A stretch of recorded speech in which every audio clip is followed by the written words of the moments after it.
The rivalry between the Chicago Cubs and White Sox is as old as the teams themselves, but you may not know how the feud started. Block Club's Linze explains what set it off and how it continues to add to the city's vibrant baseball culture.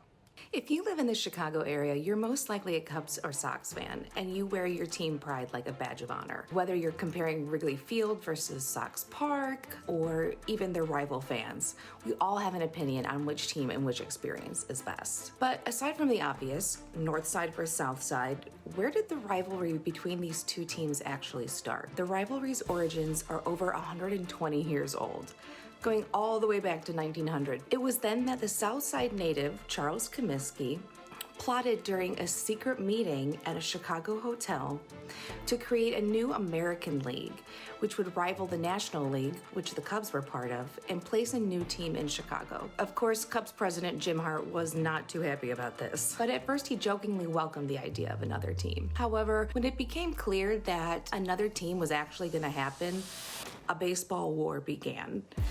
In fact, as an extra dose of pettiness, Comiskey even named his new team the White Stockings, which was the original name of the Cubs. Only 6 years later did that rivalry come to a head when the teams played each other in the 1906 World Series, which ignited the city in a frenzy.